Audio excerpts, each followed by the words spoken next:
चैतन्य की जय, परशुराम भगवान की जय, वामन देव की जय, गिरि गोवर्धन की जय, पंचतत्व भगवान की जय, श्रील प्रभुपाद की जय। ओम अज्ञानतिमिरान्धस्य ज्ञानाञ्जनशलाकया चक्षुरुन्मीलितं येन तस्मै श्रीगुरवे नमः। नमः ॐ विष्णुपादाय कृष्णपृष्ठाय भूतले श्रीमते भक्तिवेदान्तस्वामिन् इति नामिने। नमस्ते सारस्वते देवे गौरवाणी प्रचारिणे निर्विशेषशून्यवादी पाश्चात्यदेशतारिणे। जय श्री कृष्ण चैतन्य प्रभु नित्यानंद श्री अद्वैत गदाधारा श्रीवासादि गौर भक्तवृंद। हरे कृष्ण कृष्ण कृष्ण हरे हरे, हरे राम राम राम हरे हरे। हरे कृष्ण।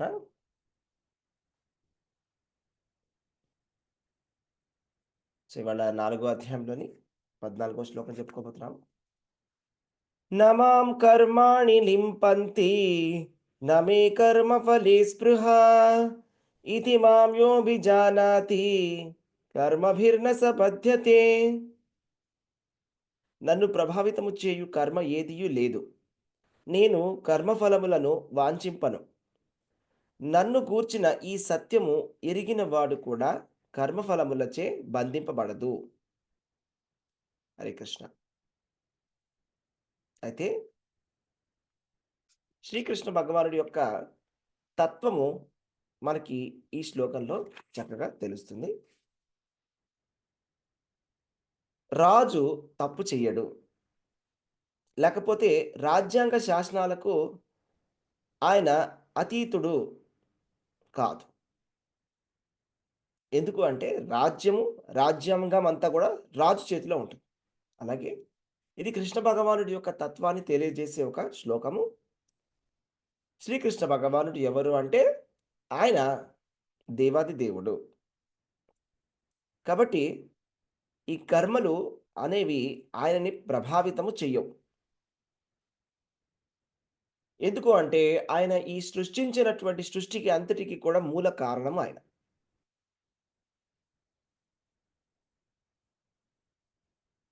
కర్మ అనేది ఏంటంటే బద్ధజీవులమైనటువంటి మనకి భగవంతుడు వేదాలలో చెప్పిన విధముగా నడుచుకున్నట్లయితే మనకి కర్మలనేవి అంటుకోవు. మంచి కర్మ చేయడం అంటే వేదాలలో చెప్పిన విధంగా చేయడం. చెడ్డ కర్మ చేయమంటే వేదాలలో లేకుండా ఏదైతే చేస్తామో అది చెడ్డ కర్మ. అయితే ఇంకా చెప్పాలంటే నిజమైనటువంటి మంచి కర్మ అంటే భగవంతుడిని తలుచుకోవడమే నిజమైనటువంటి మంచి కర్మ. భగవంతుడు చెప్పిన విధంగా చేసినట్లయితే అది మంచి కర్మ. భగవంతుడికి నచ్చని విధముగా మనం చేసినట్లయితే అది చెడ్డ కర్మ. భగవంతుడిని సంతృప్తిపరిచే విధంగా చేసినట్లయితే అది మంచి కర్మ. భగవంతుడు సంతృప్తి చెందనట్లయితే అది చెడ్డ పని. అది ఏ పనైనా అయ్యుండొచ్చు. కాబట్టి ప్రతి ఒక్క జీవికి కూడా కర్మ అనేటువంటిది ఒకటి ఉంటుంది. కర్మ అంటే మనం చేసినటువంటి పనికి మనకి వచ్చేటువంటి ఫలితం. మనం చేసినటువంటి పనికి ఆ ఫలితం అనేది సూక్ష్మ రూపంలో అది ఎప్పటికి కూడా అలాగే ఉంటుంది.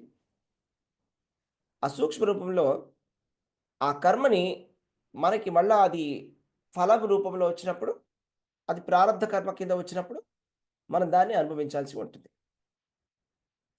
సో, ఇలాంటి పరిస్థితుల్లో శ్రీకృష్ణ భగవానుడికి కర్మలుంటాయా అనేది ఇక్కడ ప్రశ్న అన్నమాట. కృష్ణ భగవానుడు అందరి కర్మలని నియమించేటువంటి వాడు. అంటే అందరికి ఎట్లాంటి కర్మలు రావాలి అనేది ఆయన డిసైడ్ చేస్తాడు. అంతేగాని ఆయనకి ఎటువంటి కర్మ రావాలి అనేది ఎవరు డిసైడ్ చేయలేరు. ఈ విషయాన్ని మనం అర్థం చేసుకోవాలి.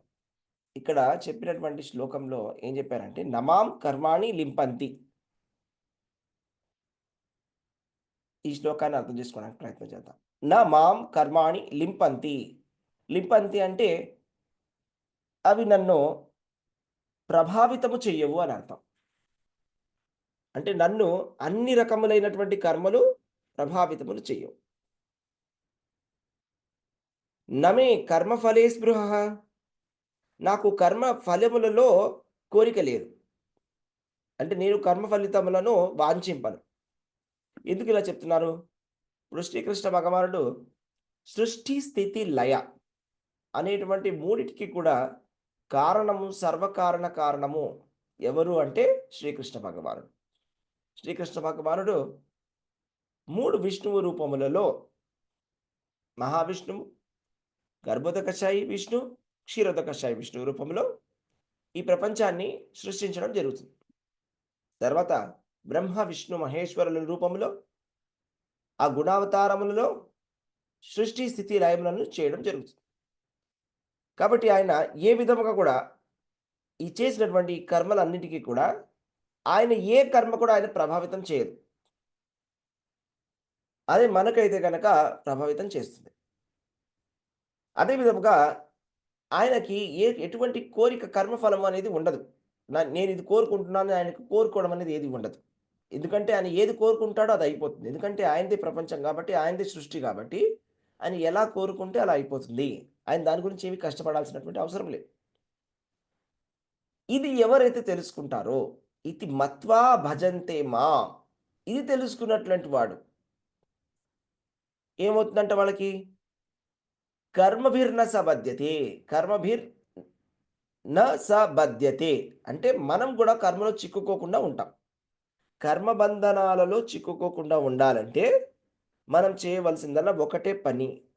ఏంటది అంటే శ్రీకృష్ణ భగవానుడికి ఎటువంటి కర్మలు లేవు. శ్రీకృష్ణ భగవానుడు ఎటువంటి కర్మ ఫలితాలని ఆశించడు అని మనం ఒప్పుకోవాలి అంతే. రెండే 2 ముక్కలు ఒప్పుకోవాలంట. ఈ 2 ముక్కలు ఒప్పుకున్నట్లయితే వెంటనే మనకి కర్మలన్నీ కూడా వెళ్ళిపోతాయి. భగవంతుడికి కర్మలు ఉంటాయి. భగవంతుడు కర్మ ఫలితాలను అనుభవిస్తాడు. లేతే భగవంతుడు కర్మ ఫలితాలని ఆశిస్తున్నాడు అని ఎవరైతే అంటున్నారో వాళ్ళందరూ కూడా కర్మ బంధనాల్లో చిక్కుకుంటున్నారు. సింపుల్‌గా చెప్పాలంటే. సో, మనం చేయాల్సిందల్లా సింపుల్. భగవంతుడికి ఎటువంటి కర్మ అనేది లేదు అనే విషయాన్ని మనం గ్రహించాలి.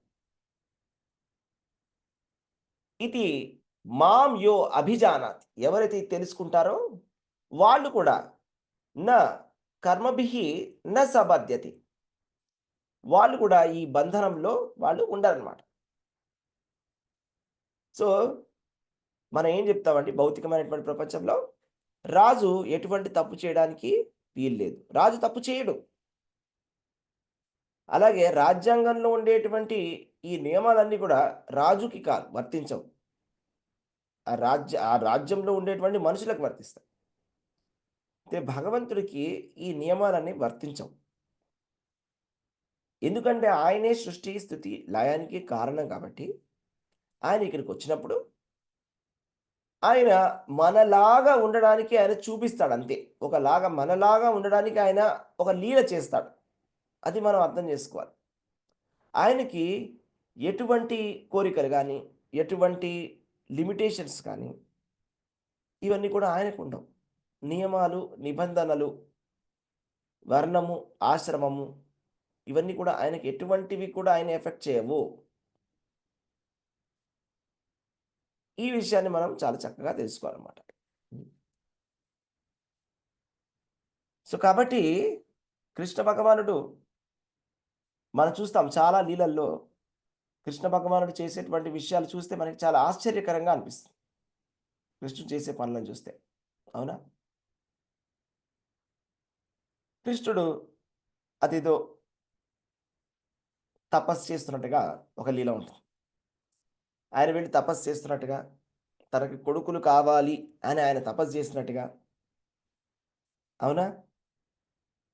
అప్పుడు ఆయనకి వరం ఇచ్చినట్లు, సరే నీకు 10 మంది పిల్లలు పుడతారు. ఒక్కొక్క భార్య దగ్గర అని చెప్పినట్లు మనకనిపిస్తుంది. కానీ మనం తెలుసుకోవాల్సిన విషయం ఏంటంటే కృష్ణ భగవానుడు ఆయన దేవాతి దేవుడు. ఆయన అందరికీ తండ్రి. ఆయనే పరమపిత. సో, ఆయనకి ఎటువంటి వరాలనేవి అవసరం లేదు. ఈ విషయాన్ని మనం అర్థం చేసుకోవడానికి ప్రయత్నం చేయాలి. సో, అలాగే చాలా చాలా కథలను కూడా మనం వింటూ ఉంటాం. ఎలాగైతే శ్రీకృష్ణ భగవానుడికి గాంధారి శాపం ఇచ్చింది అంటారు చాలామంది. కృష్ణ భగవానుడికి శాపం ఇచ్చింది అంటే, శాపం ఆయన తీసుకోవాల్సినటువంటి అవసరం ఆయనకుందా? మీకేమనిపిస్తుంది? హరే కృష్ణ. తీసుకోవాల్సిన అవసరం అయితే లేదు గాని ప్రభుజీ, ఈ లీలలు జరగాలి కాబట్టి తీసుకున్నట్టుగా మనకనిపిస్తుందా ప్రభుజీ? తీసుకోవాల్సిన అవసరం అసలు లేనే లేదు. ఆయన అనుకున్నట్లయితే ఒక 2 నిమిషాల్లో కూడా ఆయన దాన్ని అలాగే వదిలించేసుకోగలడు. ఎందుకంటే ఆయన మొత్తం సృష్టిని ఆయనే తయారు చేస్తున్నాడు కాబట్టి. మాయంతా ఆయన ఆధ్వర్యంలో ఉంది. ఈ భౌతిక ప్రపంచము, జీవులందరూ కూడా ఆయన యొక్క అంశలు. సో, అంశలు ఏ బద్ధజీవుడు కూడా ఆయనకి శాపమిచ్చేటటువంటి శక్తి ఎవరికీ కూడా లేదు. అది ఒక లీల అంతే. అది ఏ విధమైనటువంటి లీల అంటే అది ఒక ధర్మాన్ని చూపించడానికి, పాతివ్రత్య ధర్మాన్ని చూపించడానికి,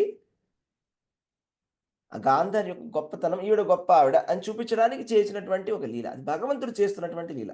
అంటే ప్రతి చోట కూడా భగవంతుడు కంట్రోల్‌లో ఉంటాడు. ఆయన కంట్రోల్ తప్పడు. ఆ విషయాన్ని మనం అర్థం చేసుకోవాలనమాట. అలాగే మనము భాగవతంలో చూసినట్లయితే శ్రీకృష్ణ భగవానుడు అనేక రకములైనటువంటి లీలలు చేస్తూ ఉంటాడు. ఆశ్చర్యకరంగా ఉంటాయి చాలా. అవునా? కృష్ణ భగవానుడు మనం చూసినట్లయితే ఒక లీలలో ఆయన ఏం చేస్తాడు? యుద్ధం నుంచి ఆయన పారిపోవడం జరుగుతుంది. అవునా? జరాసంధుడు వెంబడిస్తుంటే ఆయన వెళ్ళిపోతాడు. వదిలి పారిపోతాడు యుద్ధం నుంచి. అవునా? అంటే అలాగా అంటే ఆయన పారిపోయినట్లా? లేదు ప్రభుజీ. మరి భగవద్గీతలో కృష్ణుడు అర్జునుడికి ఎందుకు చెప్తున్నాడు? శత్రువుడు అనేవాడు పారిపోకూడదని. అక్కడ ఆయన శక్తిని చూడాలి ప్రభుజీ. ఆయన ఎంత శక్తిమంతుడో, అంత పెద్ద కొండని ఒకేసారి అవలీలగా దాటారంటే అక్కడ ఆయన శక్తిని మనం చూడాలి. ఆయన యొక్క ఐశ్వర్యాన్ని, విభూతిని ప్రభుజీ. అవును. అక్కడ కూడా ఆయన లీలను ప్రదర్శిస్తాడు. అవునా? ఆయన అక్కడి నుంచి వెళ్ళిపోయి తర్వాత ద్వారకా నగరానికి వెళ్ళిపోతాడు. ద్వారకా నగరానికి ఎందుకు వెళ్ళిపోయాడండి? అంటే ఇప్పుడు కృష్ణ భగవానుడు తన రాజ్యాన్ని తాను కాపాడుకోలేడా? మథురని. ఆఫ్టర్ ఆల్ ఒక జరాసంధుడి నుంచి కాపాడుకోలేడా ఆయన? అవలీలగా ప్రభుజీ. మరి మొత్తం రాజ్యం మొత్తం అంతా షిఫ్ట్ చేసేసుకున్నాడు ఎందుకని అలా? ఈ లీల అంతా జరగాలి ప్రభుజీ. తిరిగి ద్వారక అనే పట్టణం నిర్మించాలి సముద్రం లోపల. ఇదంతా జరగాలని చేశారు ప్రభుజీ. ద్వారక అనేది భగవంతుడి యొక్క నిత్యధామం. ఇదంతా కూడా భగవంతుడి యొక్క ప్లాన్. ఆయన యొక్క లీల అన్నమాట. ఈ లీలలన్నీ కూడా అసలు భగవంతుడు లీలలు ఎందుకు చేస్తాడంటే, భక్తుల కోసమని లీలలు చేస్తాడు. అంటే నిరంతరం మనం స్మరించుకోవడానికి భగవంతుడు లీలలు చేస్తాడు. భగవంతుడు ఇలా చేశాడు అని మనం చెప్పుకున్నట్లయితే, మనం గుర్తు చేసుకుంటే మనకి జన్మ కర్మచ మే దివ్యం ఏవం యో వేతి తత్వతః త్యక్త్వా దేహం పునర్జన్మ నైతి మామేతి చోర్చన. సో, కాబట్టి భగవంతుడు చేసేటువంటి లీలలు దివ్యమైనటువంటి లీలలు. జన్మ, కర్మ ఈ 2 కూడా దివ్యమైనటువంటివి. అది సాధారణమైనటువంటి జీవులు చేసినటువంటి లీలలకి సాధారణమైన జీవులు చేసేటువంటి పనులకి, భగవంతుడు చేసే లీలలకి తేడా ఉంటుందన్నమాట. భగవంతుడైతే గనక లీల చేస్తాడు. మనం చేసేది లీల కాదు. ఇది కేవలం ఒక కర్మ మాత్రమే. మనమైతే గనక కృష్ణ భగవానుడు ఏ విధంగా భగవద్గీతలో చెప్పాడో, ఆ విధంగా మనం కర్మలను చేసి భగవంతుడికి అర్పించినట్లయితే మనం కర్మ బంధనాల నుంచి బయటపడతాం. కానీ భగవంతుడు అలా చేయాల్సినటువంటి అవసరం లేదు. కాబట్టి ఎన్నెన్నో లీలలుంటాయి. మనం చూస్తాము శ్రీకృష్ణ భగవానుడిని ఆహ్, ఒక వేటగాడొచ్చి బాణం వేసినట్టుగా ఉంటుంది. అయితే వేటగాడు బాణం వేయడం వల్ల శ్రీకృష్ణ భగవానుడు చనిపోయాడంటారా? శ్రీకృష్ణ భగవానుడు చనిపోయింది వేటగాడి బాణం వలన అనేది ఒక ప్రశ్న. లేదు ఏమనిపిస్తుంది? ప్రభుజీ. ఆ విధంగా అవతారం చాలించాలనేసి ఆ రూపంగా వారి అవతారం చాలిస్తారు ప్రభుజీ. హరే కృష్ణ. యెస్. ఒక శ్లోకం ఉందన్నమాట. శ్రీమద్ భాగవతంలో ఇది 11వ అధ్యాయంలోని 11వ స్కందంలోని 31వ అధ్యాయం. అందులో ఏమని చెప్పారంటే, మర్త్యేన యో గురుసూతం యమలోకనీతం త్వాం చానయచ్ చరణ ద పరమాస్త్ర దగ్ధం జిజ్ఞేంత కాంతకం అపిశాం అసావనీష కిం స్వావనే స్వర్ అనయన్ మృగయుం సదేహం. అంటే ఏంటంటే, కృష్ణ భగవానుడు ఏం చేశాడు? ఆయన గురువు గారి యొక్క పుత్రుడు నీళ్ళలోకి వెళ్ళిపోయినప్పుడు ఏం చేశాడంటే ఆయన యమలోకానికి వెళ్ళడం జరిగింది. యమలోకానికి తను సశరీరముగా వెళ్ళాడు కృష్ణ భగవానుడు. యమలోకానికి వెళ్ళి యముడితో మాట్లాడి అక్కడ ఉండేటువంటి ఆ పుత్రుడిని, ఆ గురుపుత్రుడిని మళ్ళా వెనక్కి తీసుకొచ్చాడు. ఇంతకుముందు మీరు ఎప్పుడైనా అలాంటి కథ విన్నారా? ఎవరైనా కూడా యమలోకానికి వెళ్ళడము, వెళ్ళి యముడితో మాట్లాడడం, యముడి దగ్గర నుంచి తీసుకురావడం. సతీ సావిత్రి కథ కాకుండా. సతీ సావిత్రి కూడా యమలోకానికి వెళ్ళి తీసుకురాలేదు. ఇక్కడే ఇంకా ఆయన వెళ్ళిపోతుంటే తీసుకెళ్తూ మాట్లాడి తీసుకొస్తుంది. మీకు ఎప్పుడైనా విన్నారా? ఎవరైనా చెప్పండి. యమలోకానికి వెళ్ళడం ఏంటి? యముడితో మాట్లాడడం ఏంటి? యముడు నమస్కారం పెడుతున్నాడు కృష్ణుడికి. అవునా? యమధర్మరాజు నమస్కారం పెడుతున్నాడు. అవును యమధర్మరాజు ప్రభుజీ. భక్తుడు. అవునా? యమధర్మరాజే యుధిష్ఠిర మహారాజ్ కింద వచ్చాడు. విదురుడి కింద వచ్చాడు. ఇద్దరు కూడా భక్తులు. మహాజనుల్లో ఒకడు. మహాజనుల్లో ఒకడు. సో, ఆయన యమలోకానికి వచ్చినప్పుడు చాలా సంతోషంగా ఆయన రిసీవ్ చేసుకొని, తన గురుపుత్రుడిని పంపించడం జరిగింది. గురువు చాలా సంతోషించాడు.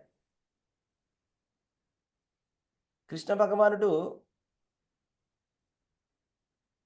గురువు దగ్గరికెళ్ళి విద్యాభ్యాసం చేస్తున్నాడు. అంటే కృష్ణుడికి చదువు రాదా? చెప్పండి. ఇదంతా కూడా మనం ఏ విధంగా ప్రవర్తించాలి, మనం కూడా ఎంతటి వాళ్ళమైనా ఒక గురువుని ఆశ్రయించాలి అని మెసేజ్ ఇవ్వడం కోసం ఆయన సాందీప్ మునిని ఆశ్రయిస్తారు ప్రభుజీ. శ్రీ కృష్ణ. యెస్ మాతాజీ. సరస్వతీ దేవికి ఎక్కువ జ్ఞానం ఉందా? కృష్ణుడికి ఎక్కువ జ్ఞానం ఉందా? కృష్ణుడికే ప్రభుజీ. కృష్ణుడి ద్వారానే కదా సమస్తం తీసుకునేది జ్ఞానాన్ని. కృష్ణుడు సరస్వతీ దేవికి పతి అని కూడా చెప్తారు యాక్చువల్‌గా శాస్త్రాల్లో, పురాణాల్లో. ఒరిజినల్‌గా ఆధ్యాత్మిక లోకంలో అయితే సరస్వతీ దేవికి పతి ఎవరు అంటే కృష్ణ భగవానుడు. భౌతిక లోకంలో బ్రహ్మదేవుడు అని చెప్తాం గానీ, ఆధ్యాత్మిక లోకంలో అయితే కృష్ణ భగవానుడే. సరస్వతి జ్ఞానం ఇస్తున్నది అంటే, జ్ఞానం ఉన్నది ఎక్కడి నుంచి అంటే కృష్ణ భగవాను నుంచి వస్తున్నది. కాబట్టి వేదాలన్నీ కూడా ఎక్కడి నుంచి వస్తున్నాయంటే కృష్ణుడి నుంచి వస్తున్నాయి. కృష్ణుడు బ్రహ్మదేవుడికి ఇవ్వడం వల్ల వేదాలొచ్చాయి. అలాంటి కృష్ణ భగవానుడు గురుకులానికి వెళ్ళాడు. వెళ్ళి గురువు సేవను చేస్తున్నాడు. గురువు కట్టెలు తెచ్చిపెట్టమంటే వెళ్ళి రాత్రిపూట వెళ్ళి తీసుకొచ్చాడు. అవునా? రాత్రిపూట ఒకరోజు ఏం జరిగింది? కృష్ణుడు, సుదాముడు వాళ్ళిద్దరు కూడా వెళ్ళడం జరుగుతుంది. చాలా వాన పడుతుంది. వాళ్ళు అలాగే వానలో ఇరుక్కుపోతారు. అలా ఒక చెట్టు పైన ఎక్కి అక్కడే పడుకుంటారు. రాత్రంతా వాన పడుతుంది.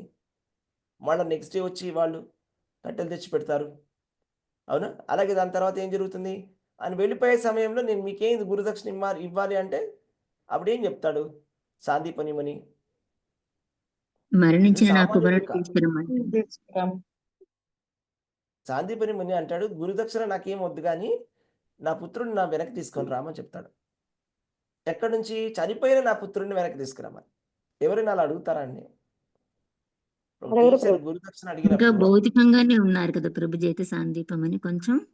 కరెక్టే. భౌతికంగా ఉన్నా గూడా అయినా కూడా ఎవరైనా గూడా ఒక కొంచెం డబ్బులు అడుగుతారు. ఏదో ఒకటి అడుగుతారు. చనిపోయినటువంటి ఎవరైనా మనిషిని మళ్ళా వెనక్కి తీసుకురమ్మని ఎవరినైనా అడుగుతారా? అసాధ్యం కృష్ణుడు ప్రభుజీ. సామాన్యుడు అది కాదు. కృష్ణుడి వల్ల కృష్ణుడికి ఆయన కృష్ణుడికి తెలుసు కదా. సాధ్యమవుతుంది కాబట్టి కృష్ణుడు అడిగారు ప్రభుజీ. కృష్ణుడికి సాధ్యమవుతుంది కాబట్టి అడిగాడు. సాందీపని మునికి తెలుసు. శ్రీకృష్ణ భగవానుడు దేవాది దేవుడు ఏదైనా చేయగలడు అని. ఇదే ఒక ఆశ్చర్యకరమైనటువంటి లీల. యమలోకం నుంచి చనిపోయినటువంటి మనిషిని మళ్ళా వెనక్కి తీసుకురావడం ఏంటి? అలా ఎప్పుడూ జరగలేదు. నభూతో నా భవిష్యతి. అలాంటి కృష్ణ భగవానుడు అశ్వత్థామ బ్రహ్మాస్త్రాన్ని విడిచిపెట్టినప్పుడు అది ఉత్తర గర్భం లోపలికి వెళ్ళిపోయింది బ్రహ్మాస్త్రం. ఇప్పుడు బ్రహ్మాస్త్రాన్ని కట్ చేయాలంటే మనం ఇంకొక బ్రహ్మాస్త్రం వేయాలి. అంతే కదా ప్రాసెస్. వేరే ఇంకేదైనా ప్రొసీజర్ ఉంటుందా బ్రహ్మాస్త్రాన్ని తీయడానికి? అవును ప్రభుజీ. వజ్రాన్ని వజ్రంతోనే అవును కొయ్యాలంటారు ప్రభుజీ. కదా. అంతే కదా? అంతే అవును మరి ప్రభుజీ. అలాంటిది కృష్ణ భగవానుడు ఏం చేశాడు? ఇప్పుడు ఆ బ్రహ్మాస్త్రము ఉత్తర గర్భం లోపలికి వెళ్ళినప్పుడు కృష్ణ భగవానుడు ఏం చేశాడు? బ్రహ్మాస్త్రం లాంటి ఆయన వెళ్తాడు బ్రహ్మాస్త్రం ప్రభుజీ లోపలికి. విడిచిపెట్టాడా? ఆయన ఒక బ్రహ్మాస్త్రాన్ని విడిచిపెట్టాడా? ఆయన వెళ్తాడు. అంతకంటే చతుర్భుజుడై పవర్ఫుల్ లోపలికి వెళ్తాడు ప్రభుజీ. చతుర్భుజ ఆయన రూపంలో చతుర్భుజుడయ్యి బ్రహ్మాస్త్రం లోపలికి వెళ్ళాడు, గర్భం లోపలికి. గర్భం లోపలికి వెళ్ళిపోయి, ఎందుకంటే ఆయన లోపల పరమాత్మ కింద ప్రతి అణువులో ఉంటాడు. భగవంతుడు విషయం గుర్తుపెట్టుకోండి. కృష్ణ భగవానుడు అంటే భౌతికమైనటువంటి రూపం కాదు. ఆయన దేవాది దేవుడు. అణువులో కూడా ఆయన ఉంటాడు పరమాత్మ రూపంలో. పరమాత్మ అనేటువంటి విస్తారంలో ప్రతి అణువులో కూడా ఉంటాడు. అలాగే నిరాకార బ్రహ్మముగా అంతా కూడా ఆయన ఉంటాడు. అలాంటి కృష్ణ భగవానుడి యొక్క శక్తే ఈ భౌతిక శక్తి. ఈ మాయాశక్తి అంతా కూడా కృష్ణ భగవానుడి యొక్క శక్తి. కాబట్టి ఈ బ్రహ్మాస్త్రం అనేది అది ఏది వేస్ట్ కృష్ణుడి ముందు. అది ఎందుకు పనికిరాదు. బ్రహ్మాస్త్రం అన్నిటికన్నా చాలా గొప్ప అస్త్రం అయి ఉండొచ్చు భౌతిక ప్రపంచంలో. ఆ తేజస్సును అంతా కూడా ఆయన లాగేసుకున్నాడు. ఇలాంటి లీల ఎప్పుడైనా మనం విన్నామా? ఆయన లోపలికి వెళ్ళి ఏం చేశారంట, ఆ బ్రహ్మాస్త్రం నుంచి వచ్చినటువంటి తేజస్సును అంతా కూడా ఆయన లోపలికి తీసేసుకున్నాడు. ఎవరైనా ఇలా చేసినటువంటి లీల ఉన్నదా? బ్రహ్మాస్త్రం లేదు వేస్తే ప్రభుజీ. బ్రహ్మాస్త్రం ఉన్నటువంటి శక్తిని అంతా కూడా ఆయన తీసేసుకున్నాడు అన్నటువంటి లీల ఉంటుందా అండి ఎవరికైనా? మీరు ఎప్పుడైనా విన్నారా ఇలాంటి లీలని? ఎక్కడా లేదు ప్రభుజీ. లేదు ప్రభుజీ. ఎక్కడ అది వినం మనం. భగవంతుడికే సాధ్యం ప్రభుజీ. ఇది కేవలం భగవంతుడికే సాధ్యం. అది బ్రహ్మాస్త్రం. అది చిన్న అస్త్రం కాదు. దాని చాలా తేజస్సు ఉంటుంది. అది కూడా ఎవరు గర్భం లోపలికి వెళ్ళి బ్రహ్మాస్త్రాన్ని తీయలేరు. అది అసాధ్యం ఈ పని. కానీ అది భగవంతుడి యొక్క లీల. భగవంతుడు చేయగలడు. అవునా? అలా చేశాడు. అలాగే ఒకసారి ఏం జరిగింది, కృష్ణ భగవానుడి యొక్క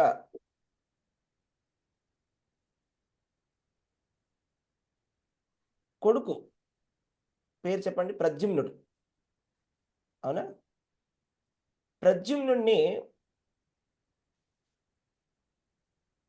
ఒక రాక్షసుడు తీసుకెళ్ళిపోతాడు. ఆ రాక్షసుడి పేరు చెప్పండి. తెంపరాత్రుడు ప్రభుజీ. అఘాసురుడు. ఎస్. తెంపరాత్రుడు. సో అయితే మరి ఆ లీలలో ఎలా చూపిస్తారంటే, మరి భగవంతుడు ఆయన కొడుకుని ఆయన కాపాడుకోలేకపోయాడు అని.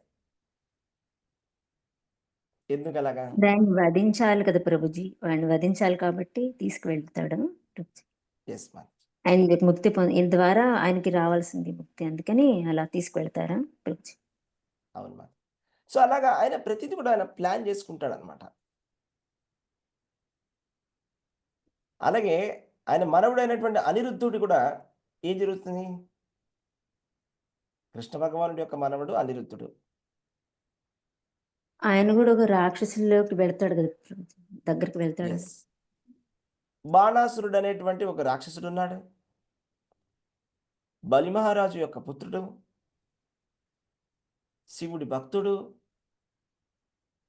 అయితే ఆయన యొక్క భక్తికి మెచ్చి పరమశివుడు ఆయనకు వరాన్ని ఇచ్చాడు.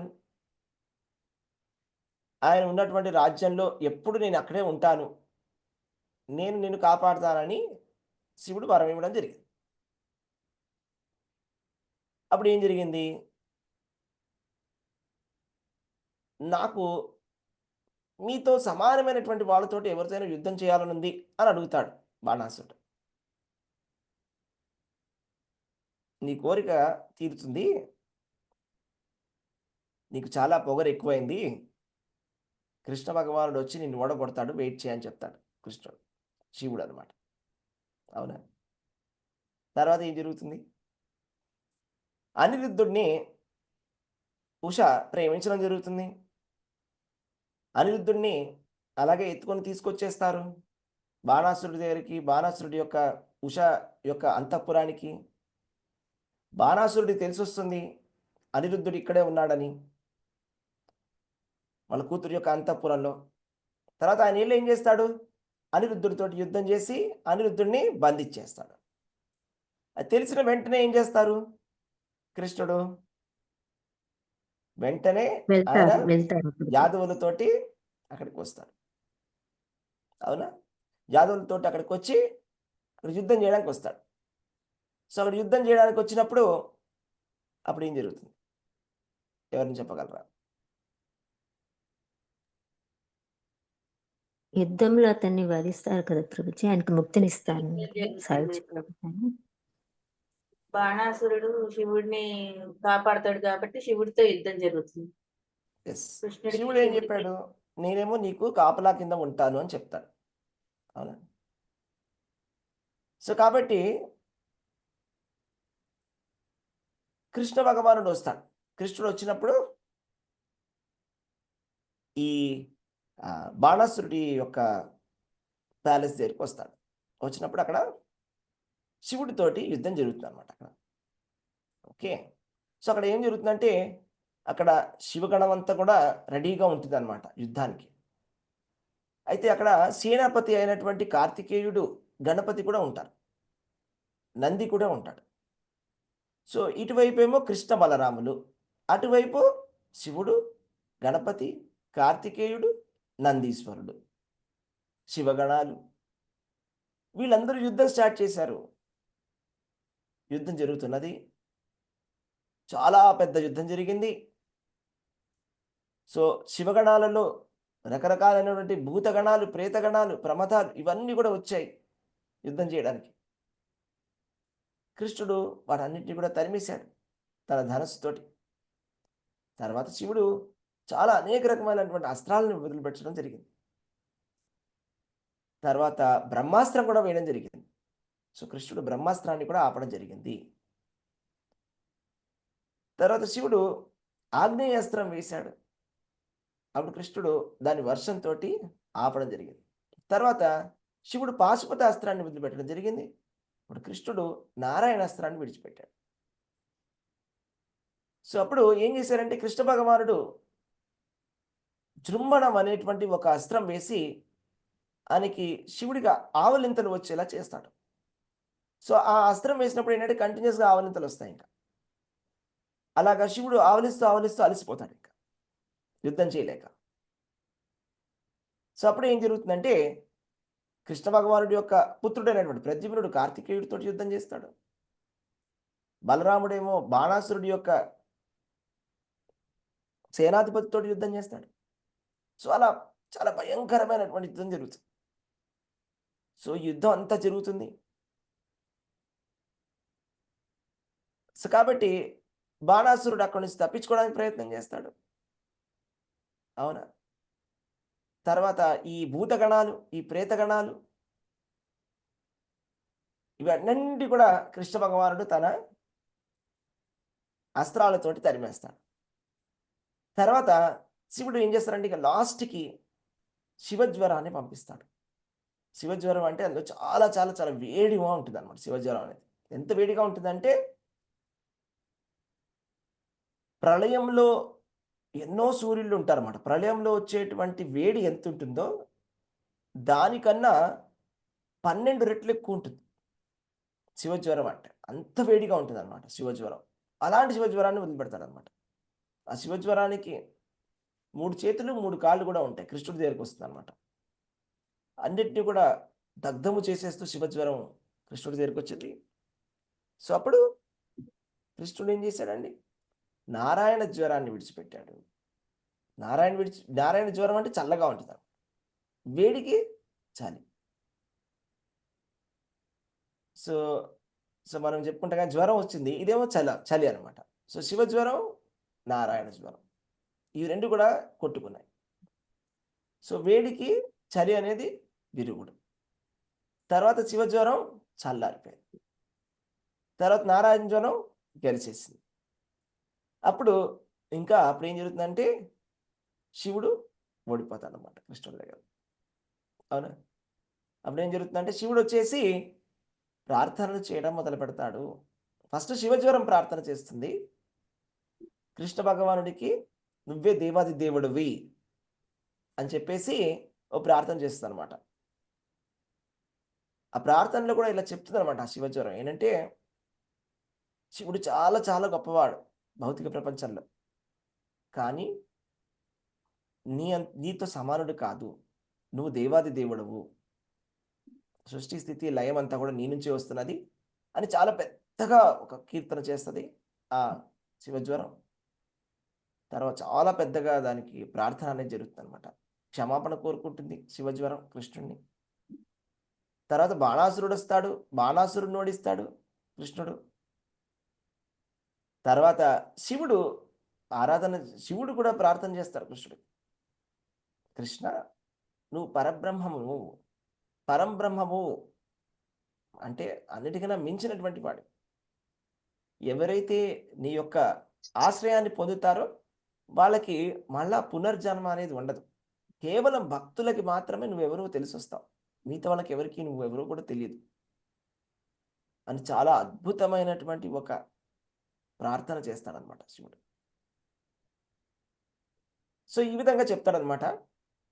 సో కాబట్టి చివరికి ఏం చెప్తాడంటే, దయచేసి నువ్వు అందరికీ పరమమిత్రుడువు, మేమందరం కూడా నీ భక్తియుత సేవలో ఉండేలాగా మమ్మల్ని ఆశీర్వదించు అని చెప్తాడు. చెప్పిన తర్వాత ఈ బాణాసురుడికి నేను ప్రామిస్ చేశాను ఈయన కాపాడతానని, కాబట్టి ఈయన దయచేసి ఈయన చంపవద్దు అని చెప్తాడనమాట. అప్పుడు కృష్ణ భగవానుడు ప్రసన్నుడై ఆయన్ని బాణాసురుడిని వదిలేయడం జరుగుతుందన్నమాట. బాణాసురుడు బలి మహారాజు యొక్క పుత్రుడు కాబట్టి నేనెందుకు చంపుతాను అలాంటి వాడిని, నేను చంపనని చెప్తాను అనమాట.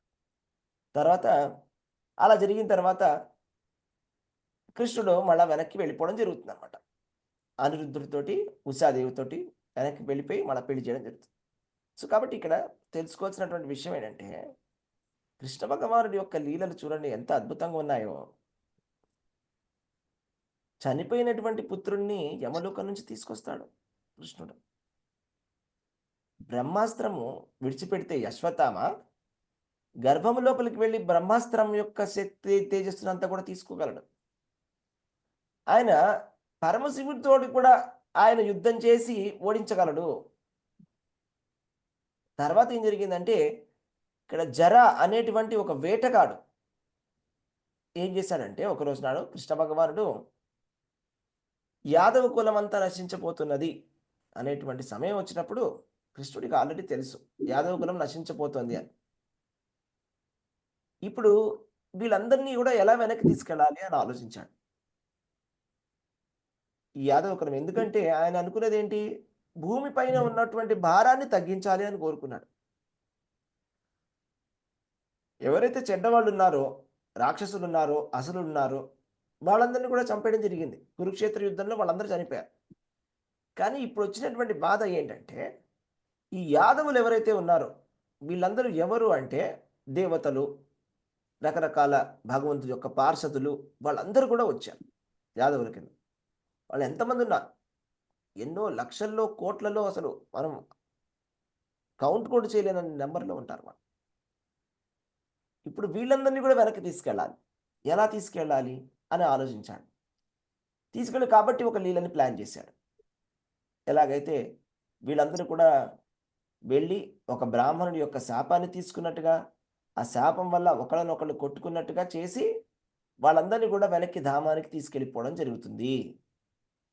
అయితే ఇదంతా జరిగింది ఏంటి, మరి కృష్ణుడు ఎందుకండి వాళ్ళని కాపాడుకోలేకపోయాడు అని అడుగుతాం మనం. కృష్ణుడు దేవాది దేవుడైతే మరి యాదవుల్ని కాపాడుకోవాలి కదా. మనకి తత్వం తెలియాలి. కాపాడడం అంటే ఏంటంటే, మీరు ఇక్కడ చాలా డీప్ అయినటువంటి తత్వం వినండి. కృష్ణ భగవానుడు కాపాడడం అంటే భౌతికమైనటువంటి కష్టాల నుంచి కాపాడడం అని అర్థం. ఈ భౌతిక ప్రపంచం ఎప్పటికైనా కూడా దుఃఖాలయమే. ఎప్పుడైతే మనము భగవంతుడి ధామానికి వెళ్తామో అప్పుడే మనకి నిజమైనటువంటి రక్షణ కలిగినట్లు. భగవంతుడు ఏం కోరుకుంటాడంటే, మనమందరం కూడా భగవంతుడి ధామానికి రావాలని కోరుకుంటాడు. అక్కడ మనకి నిజమైనటువంటి ప్రొటెక్షన్ అనేది అక్కడ ఉంటుంది భగవంతుడి ధామంలో. ఇది మనకి తెలియదు. మనం ఏం కోరుకుంటామంటే ఇక్కడే ఉండాలని కోరుకుంటాం, అవునా? ఎలాగంటే చిన్నపిల్లలు, తల్లిదండ్రులు అప్పుడే కిండర్ గార్డెన్‌లో ఉండేటువంటి పిల్లలకి ఏమనిపిస్తుందంటే స్కూలుకి వెళ్ళొద్దు. ఇంట్లో ఉంటే నాకు మంచిది అని వాళ్ళు అనుకుంటారు. అది వాళ్ళ తెలివితేటలు అంతే ఉన్నాయి కాబట్టి చిన్న పిల్లలు. అవునా? తల్లిదండ్రులకు తెలుసు. స్కూలుకి కంపల్సరీగా పంపించాలని. ఏడ్చినా పర్వాలేదు పంపించాలని. అక్కడే మంచి ఉన్నది. శ్రేయస్సు అనేది ఎక్కడుంది? స్కూలుకెళ్తేనే శ్రేయస్సు ఉన్నదని తెలుసు. కానీ పిల్లలు ఏడుస్తారు. సో, పిల్లలు ఏడుస్తారని చెప్పి మనం పంపించకుండా ఉంటామా? చెప్పండి. ఏమన్నా మీరు స్కూల్ పంపించకుండా మానేస్తారా? పిల్లలు ఏడుస్తున్నారని? పంపిస్తాం ప్రభుజీ గురుజీ. పంపిస్తాము. వాళ్ళకి సరే నీకు శ్రేయస్సు వద్దులే కాబట్టి వాళ్ళ వదిలేసేయి పంపిస్తాం. బాబు. శ్రేయస్సు స్కూల్ కోసం వద్దు పంపిస్తాం. ఇంట్లోనే. హ్మ్. అలా చేయము కదా మనం. Yes. సో, అదే విధంగా భగవంతుడి ధామములో మనకి అల్టిమేట్ ప్రొటెక్షన్ అనేది ఉన్నది. సో, యాదవులందరూ కూడా భగవంతుడి ధామానికి వెళ్ళిపోవాలి. ఇక్కడే ఉండడానికి రాలేదు వాళ్ళు. ఒక పని మీద వచ్చారండి. అర్థం చేసుకోండి. ఇదొక లీల, ఒక ప్లాన్. భగవంతుడి ప్లాన్ ప్రకారంగా అంతా నడుస్తుంది. ఆయన ప్లాన్ ప్రకారంగా అందరూ వస్తారు. ఆయన ప్లాన్ ప్రకారంగా అందరూ వెళ్ళిపోతారు. ఇప్పుడు వెళ్ళిపోవాల్సిన సమయం వచ్చింది. ఈ విధంగా వెళ్ళాలని ఆయన డిసైడ్ చేశాడు. అది ఎవరు డిసైడ్ చేశారంటే ఆయన డిసైడ్ చేశాడు. అది కర్మ వల్ల జరగల. బ్రాహ్మణుడి యొక్క శాపం వల్ల యాదవులు వెళ్ళిపోలేదు. బ్రాహ్మణుడి యొక్క శాపం ద్వారా వెళ్ళాలని కృష్ణ భగవానుడు కోరుకున్నాడు. అది కరెక్ట్ అయినటువంటి విషయం. అంటే బ్రాహ్మణుల యొక్క శాపాన్ని మనం పొందకూడదు, భక్తులని ఇబ్బంది పెట్టకూడదు అనే ఒక సందేశాన్ని కృష్ణుడు ఇస్తున్నాడు. అర్థం చేసుకోండి. యాదవులు శాపం తీసుకున్నారంటే మనం భక్తుల్ని ఈ విధంగా బాధ పెట్టకూడదు. యాదవులు వెళ్ళి సాంబుడు వెళ్ళి ఆట పట్టిస్తాడు. అక్కడ ఉండేటువంటి భక్తుల్ని, పెద్ద పెద్ద ఋషులని, మునుల్ని ఈ విధంగా చెయ్యకూడదు అని చూపించడానికి అలా చేశాడు. అంతేగాని వాళ్ళు వెళ్ళిపోవాల్సినటువంటి సమయం. సో, వాళ్ళందరూ ఒకళ్ళొకళ్ళు కొట్టుకుని, ఎందుకంటే వాళ్ళని ఓడించే వాళ్ళు ఎవరు లేరు. వాళ్ళని ఓడించగలిగే వాళ్ళు ఎవరు లేరు. సో, భగవంతుడు ఎందుకు అలా చేశారంటే మనకు అర్థం కాదు. భగవంతుడిని మనం ప్రశ్నించలేము. ఎందుకు అలా చేశావు అంటే, వాళ్ళని ఓడించే వాళ్ళు ఎవరు లేరు కాబట్టి. వేరే విధంగా వాళ్ళు ఎలా చనిపోతారు? చనిపోవడానికి అవకాశమే లేదు. సో, ఆ లీల సమాప్తం అయిపోయినప్పుడు ఇంక వాళ్ళని తీసుకెళ్ళిపోవాలి. ఆ విధంగా కృష్ణుడు వాళ్ళందరూ కూడా ఒకళ్ళొకళ్ళు కొట్టుకొని వాళ్ళందరూ వెళ్ళిపోవడం జరిగింది. వాళ్ళందరూ ఎక్కడికెళ్లారు? వైకుంఠానికి వెళ్లారు. అది విషయం. అది భగవంతుడి యొక్క పరిరక్షణ అంటే. వాళ్ళు భగవంతుడి రక్షణలోనే ఉన్నారు. భగవంతుడు అక్కడే ఉన్నాడు. సో, ఇది జరగబోతున్నది అన్నప్పుడు భగవంతుడు ఏం చేస్తారంటే అన్నీ విడిచిపెట్టేసి అక్కడే ఒక దగ్గరలో ఉండేటువంటి ఒక ధామం అక్కడికి వెళ్తారు. అవునా? అక్కడికి వెళ్ళి ఆయన కూర్చుంటారన్నమాట. అక్కడ ఉద్ధవుడొస్తాడు, మైత్రేయుడొస్తాడు. రైట్? వాళ్ళందరికీ కూడా ఉపదేశాన్ని ఇస్తాడు. ఉద్ధవుడు, మైత్రేయుడు, విదురుడు వాళ్ళందరికీ ఉపదేశాన్ని ఇవ్వడం జరుగుతుంది. తర్వాత అక్కడ వేటగాడు భగవంతుడి యొక్క పాదాలను చూసి అదేదో అనుకొని బాణం వదిలిపెడతాడు. అది కాలికి తగిలి రక్తం వచ్చినట్టుగా కృష్ణుడు వెళ్ళిపోయినట్టుగా చెప్తారు. అప్పుడు ఏం జరుగుతుందంటే అక్కడ ఆ బాణం విడిచిపెట్టినటువంటి వాడు వచ్చినప్పుడు చాలా బాధపడతాడన్నమాట. అరే! ఎందుకు ఇలా జరిగిందని. అప్పుడు కృష్ణ భగవానుడు ఏమంటాడంటే, నువ్వు బాధపడొద్దు. ఇదంతా కూడా నా ప్లానే. ఇదంతా కూడా నా ప్లానే. ఇప్పుడే నిన్ను వైకుంఠానికి పంపిస్తాను చూడు అని చెప్పేసి ఆయనని సశరీరముగా వైకుంఠానికి పంపించాడు. వింటున్నారా? హరే కృష్ణ. హరి బోల్ ప్రభుజీ. హరి బోల్ ప్రభుజీ. ప్రభుజీ హరి బోల్ ప్రభుజీ. సశరీరముగా ఎవరు కూడా శరీరంతో వెళ్ళరు వైకుంఠానికి. వెళ్ళరు ప్రభుజీ. Yes, ప్రభుజీ. Yes. సశరీరముగా వైకుంఠానికి పంపించాడు. అప్పటికప్పుడే ఇది నా ప్లాను. ఇది నేను అనుకున్న విధంగా జరుగుతోంది. నువ్వు అనుకున్న విధంగా నువ్వు ఇస్తుంది కాదు. మళ్ళీ దానికి కూడా ఏదో రీజన్ చెప్తాం మనం. అది కిందటి జన్మలో వాలి అని, ఇదని, అదని. ఇవన్నీ కూడా సపోర్టింగ్ స్టోరీస్. అది రియాలిటీ కాదు. అదంతా కూడా ఫైనల్ కరెక్ట్ స్టోరీ ఏంటంటే కృష్ణుడు ఆ విధంగా తలుచుకున్నాడు అంతే. అదే 100% కరెక్ట్. అతను కూడా గొప్ప భక్తుడే ఉంటాడు. ఆయన చేత అలా చేయించాడంటే ఓన్లీ భక్తుల చేతనే చేయిస్తాడు ఆయన లీలలు. ఆయన లీలలో భాగం పంచుకున్నాడంటే ఆ వేటగాడు అతను కూడా చాలా గొప్ప భక్తుడే అయి ఉండాలి కంపల్సరీగా. ఆయన వాలినో ఎవరో మనకు అది అనవసరం. అది కిందటి జన్మలో అది జరిగింది, అలా జరిగింది అంటే అదంతా అలా కాదు. ఇది భగవంతుడి యొక్క లీల. అది మనం గుర్తుపెట్టుకోవాలి. భగవంతుడు కర్మ కన్నా గొప్పవాడు. ఈ ఒక్క విషయాన్ని అర్థం చేసుకోవడం ఎందుకు ఇంత కష్టంగా ఉంది జనాలకు అర్థం కావడానికి. ఎంత సింపుల్ విషయం. భగవంతుడు మన కర్మ ఫలితాలకి రిజల్ట్ ఇస్తున్నాడు. అంతేగాని భగవంతుడు కర్మకి బద్ధుడు కాదు. ఎంత చిన్న విషయం ఇది అర్థం చేసుకోవడానికి. అర్థమవుతుందా మీకు? భగవంతుడు కర్మకు లోబడినట్లయితే కర్మ అన్నిటికన్నా గొప్పదవుతుంది కదా. అప్పుడు కర్మ పరబ్రహ్మం అవుతుంది. మనం ఇప్పుడు కృష్ణుడిని కాదు పూజించాల్సింది, కర్మను పూజించాలి. కానీ కృష్ణుడు అంటున్నాడు కర్మని పూజించవద్దు, నన్ను పూజించమని చెప్తున్నాడు. అవునా కాదు? సింపుల్ విషయం చాలా. కర్మ అనేది అది టెంపరరీ, అది పర్మనెంట్ కాదు. కానీ ఈశ్వరుడు పర్మనెంట్, ఎప్పుడూ ఉంటాడు దేవాది దేవుడు. అండ్ కర్మ అనేది భౌతిక ప్రపంచంలో మాత్రమే ఉంటుంది. అండ్ భగవంతుడు తలుచుకుంటే ఒక్క క్షణంలో మన కర్మలన్నీ కూడా దగ్ధమైపోతాయి. భగవంతుడి నామాన్ని సంకీర్తనం చేస్తే ఎన్నో జన్మల నుంచి చేసినటువంటి పాపాలన్నీ ఒక్క క్షణకాలంలో వెళ్ళిపోతాయి. అలా అరక్షణంలో ఒక కన్ను ఇలా మనం ఇలా కన్ను తెరిచి మూసే లోపల కళ్ళు మూసి కళ్ళు తెరిచే లోపల ఎన్నో జన్మల పాపాలన్నీ కూడా ఒక్క నామంతో వెళ్ళిపోతాయి కర్మలు. సో అలాంటి ఆఫ్టర్ ఆల్ ఒక కర్మని మనం భగవంతుడికి సమానంగా ఎలా పోలుస్తున్నాము? అర్థం చేసుకుంటున్నారా మీరు? హరే కృష్ణ. ఇది చాలా సింపుల్ విషయం, కృష్ణుడు చెప్తున్నటువంటి విషయం. నమాం కర్మాణి లింపంతి నమే కర్మ ఫలస్ప్రియ. ఈ విషయం ఎందుకు అర్థం కావట్లేదు మనకి అంటే భగవంతుడిని మనం తెలుసుకోవడానికి ప్రయత్నం చేయట్లేదు. చిన్న విషయం, నమాం కర్మాణి లింపంతి నమే కర్మ ఫలస్పృహ. ఎటువంటి కర్మలు కూడా భగవంతుడికి అంటుకోవు. భగవంతుడికి ఎటువంటి ఫలితాలని ఆశించడు. ఈ ఒక్క విషయాన్ని తెలుసుకుంటే మనం భగవంతుడి ధామానికి వెళ్ళిపోతాం కదా. ఇతి మాంయో అభిజానాతి కర్మభిర్న సబధ్యతే. అయిపోయింది. ఈ చిన్న విషయం తెలుసుకున్నవాడు మళ్ళా పుట్టుక అనేది లేదు. సింపుల్. కాబట్టి ఏం జరిగింది? ఇప్పుడు వేటగాడు కృష్ణుడికి బాణం వేశాడంటే దానికి ఎటువంటి మీనింగ్ లేదు ఆ మాటకి. కృష్ణుడు తన గురుపుత్రుడిని యమలోకం నుంచి తీసుకొచ్చాడు వెనక్కి. ఉత్తర గర్భంలో ఉండేటువంటి బ్రహ్మాస్త్రంలో ఉండేటువంటి తేజస్సును తీసేసుకున్నాడు. శివుణ్ణి కూడా ఓడగొట్టేశాడు కృష్ణుడు యుద్ధంలో. ఆ వేటగాడికి వైకుంఠం ఇచ్చాడు, వైకుంఠాన్ని సశరీరంగా పంపించాడు. అలాంటి దేవాది దేవుడు ఆయన కాపాడుకోలేడా?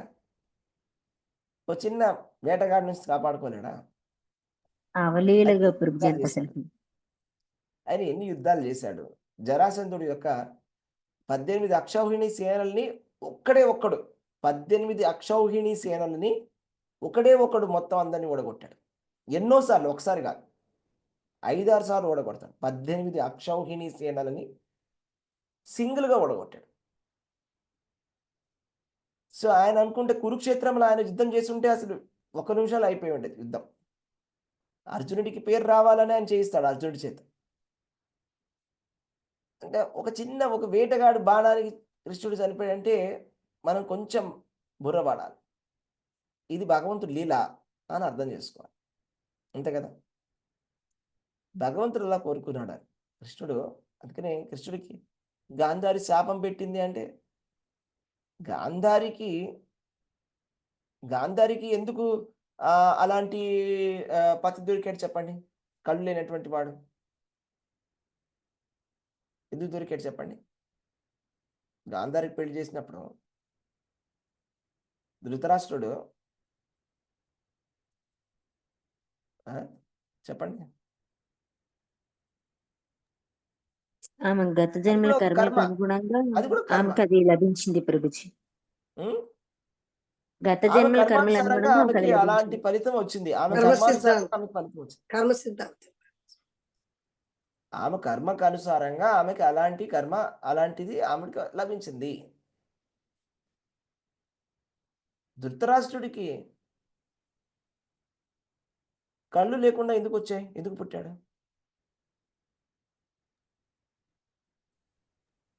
ఇది ఎవరు డిసైడ్ చేశారు? ధృతరాష్ట్రుడికి కళ్ళు ఉండాలా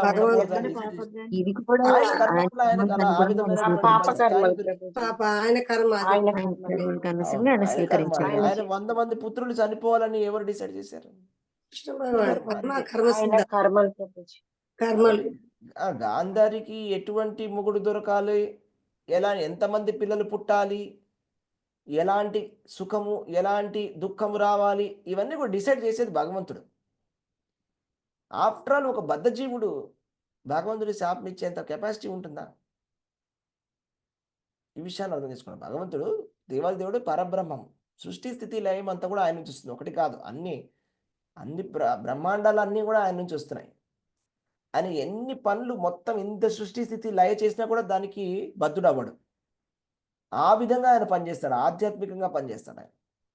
ఆయన పనిచేసినట్టు కాదు.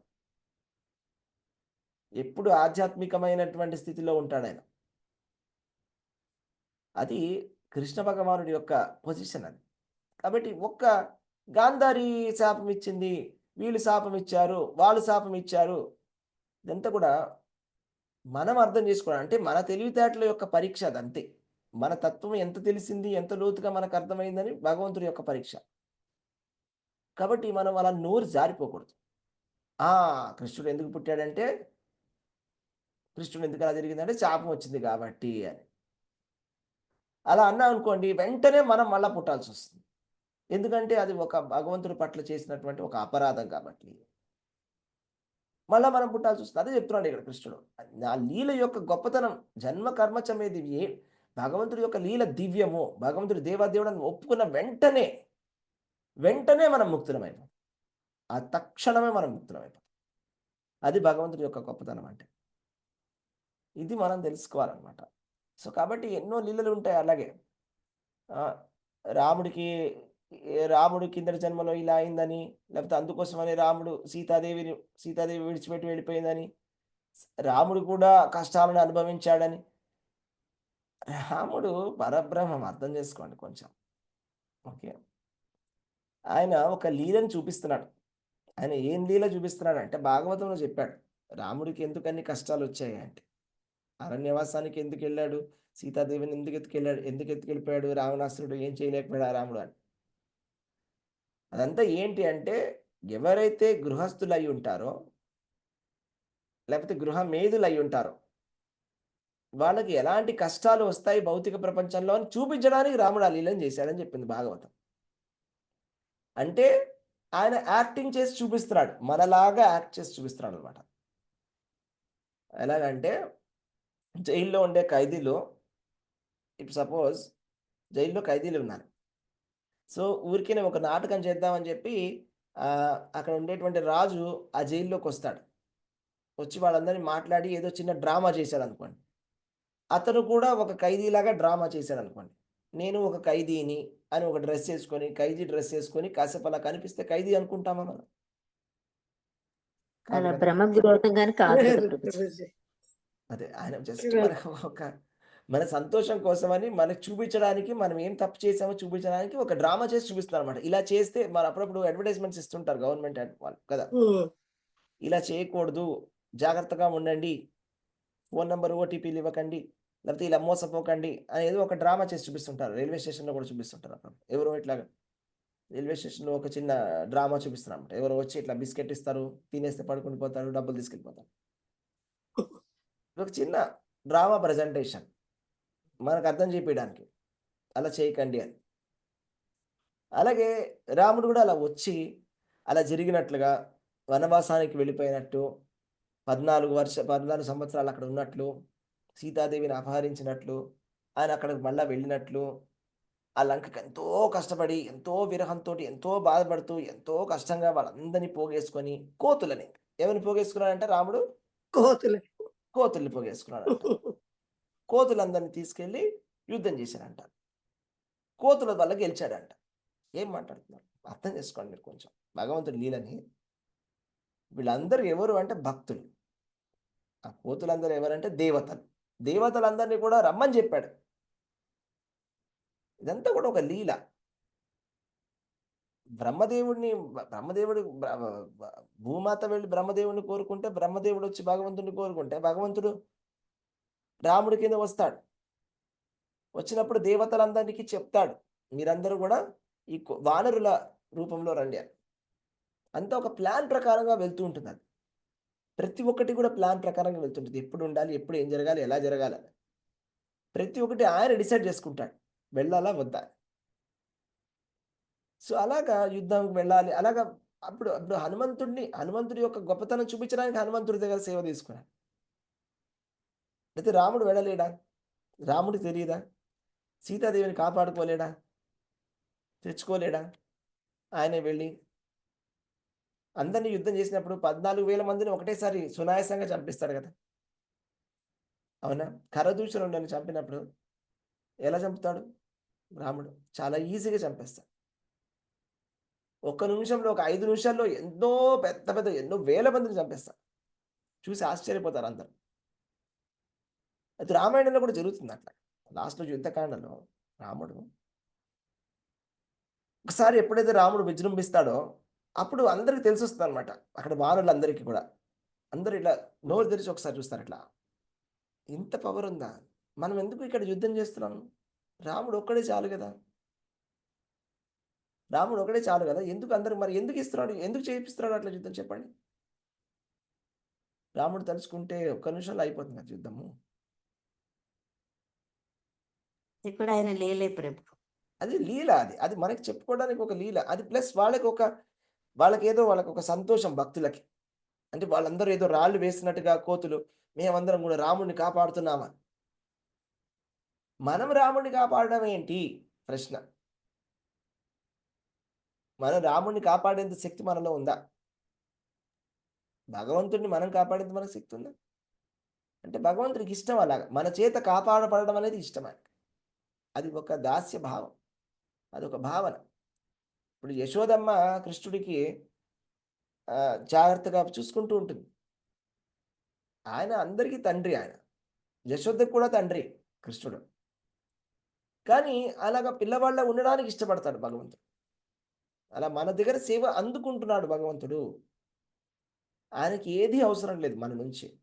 మనం పెట్టే పూలు గానీ, మనం పెట్టేటువంటి పాలు, నైవేద్యము ఏది అవసరం లేదు. ఆయన దగ్గర అన్నీ ఉన్నాయి. మరి ఎంత పెద్ద నగలు తెచ్చిపెట్టినా కూడా భగవంతుడికి అవసరమే లేదు. ఆయన లక్ష్మీపతి ఆయన. మన దగ్గర సేవ అందుకుంటున్నాడు. మనం చేసే ప్రచారం కూడా చేయాల్సిన అవసరమే లేదు. ఆయన అనుకుంటే ఒక్క నిమిషంలో ప్రచారం చేసి అందరిని భక్తులు చేయగలడు. సో మనకు ఒక అవకాశాన్ని ఇస్తున్నాడు. వానరులకు అవకాశం ఇచ్చినట్టుగా అందరి దగ్గర సేవ తీసుకున్నట్టుగా భగవంతుడు సేవ తీసుకుంటాడు. ఒక లీల ఇదంతా కూడా. భగవంతుడి యొక్క లీల ప్రకారంగా అంతా నడుస్తుంటుంది అనమాట. భగవంతుడు ఎలా కోరుకుంటాడో అలా నడుస్తుంది ప్రపంచం అంతా. అంతేగాని మనం కోరుకున్నట్లు కావదు. అంటే అక్కడ హనుమంతుడిని గొప్పవాడి కింద చూపించాలని కోరుకున్నాడు రాముడు. ఈ లీలనంతా కూడా చేసి చూపించాలని కోరుకున్నాడు రాముడు. సో అలా మనం చెప్పుకుంటే మనకు అదో సంతోషం, మనకు ఒక ఆనందం. అలా జరిగింది, అలా జరిగింది, ఇలా జరిగింది, ఇలా జరిగింది అని చెప్పుకుంటే మనకు చాలా సంతోషంగా ఉంటుంది. కానీ అంతా కూడా ఒక్క నిమిషంలో కంప్లీట్ చేసేయగలడు రాముడు. అవునా? సో కాబట్టి ఈ లీలలన్నీ కూడా కరెక్ట్‌గా అర్థం చేసుకోవాలి. ఎన్నో ఉన్నాయి అలాంటి లీలలు కదా! తులసీదేవి బృందాదేవి విష్ణుమూర్తికి శాపం ఇచ్చిందని. నువ్వు రాయివైపోవాలి అని. అయితే ఇంకెవరో కూడా నువ్వు చెట్టు అయిపోవాలి అని శాపం పెట్టారని.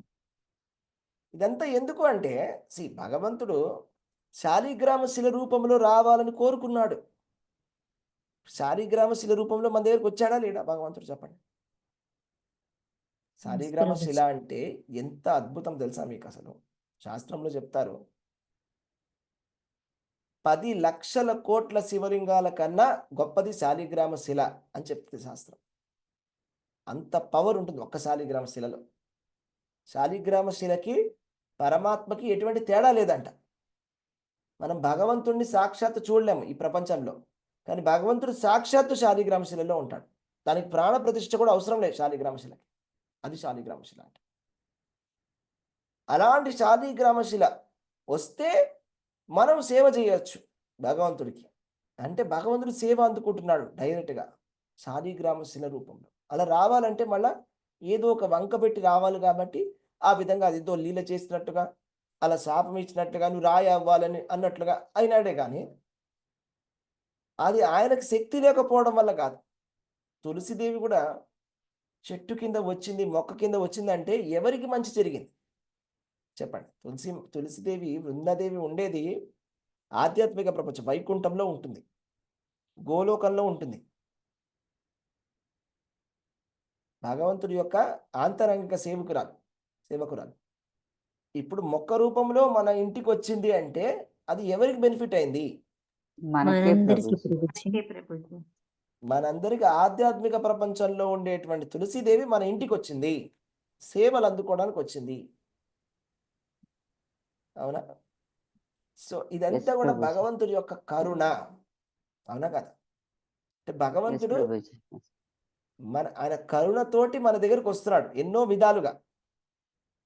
దానికి అన్నిటికీ కూడా ఒక లీల చూపించి ఒక రీజన్ చెప్పి వస్తాడు అనమాట. అలా ఓ ఇలాగ. సో అంతేగాని ఆయనకి ఎటువంటి కర్మలు అనేవి ఉండవు. ఆయనకు కావాల్సింది కూడా ఏదీ లేదు యాక్చువల్గా ఆయన కోరుకునేది. ఆయనకి పిల్లలు పుట్టాలి అని చెప్పేసి ఆయన శివుడి పూజ చేశాడు అంటే ఆయన పిల్లలు పుట్టాల్సినటువంటి అవసరమే లేదు. ఫస్ట్ ఆఫ్ ఆల్ ఆయన ఆల్రెడీ తండ్రి. ఆయన తలుచుకుంటే ఏదైనా చేయగలడు. అది కూడా ఒక లీల. ఎందుకంటే శివుడు చాలా గొప్ప భక్తుడు, వైష్ణవానాం యథాశంభు కాబట్టి ఆయన ఎంతో నిరంతరము సంకర్షణుడిని తలుచుకుంటూ ఉంటాడు కాబట్టి, కృష్ణ భగవానుడు భక్తవత్సలుడు కాబట్టి భక్తులు ఏ విధంగా ప్రేమిస్తారో భగవంతుడు వాళ్ళని ఆ విధంగా ప్రేమిస్తాడో అది చూపిస్తున్నాడు భక్తవత్సలుడు. అవునా? సో అలాగే మనం ఏం చెప్పుకుంటాం, రామేశ్వరంలో రాముడికి బ్రహ్మహత్య అంటుకుంది బ్రాహ్మణుని చంపడం వల్ల. రాముడికి బ్రాహ్మహత్య అంటుకోవడం ఏంటి? అది ప్రశ్న మనం ఆలోచించాలి. ఇవన్నీ కూడా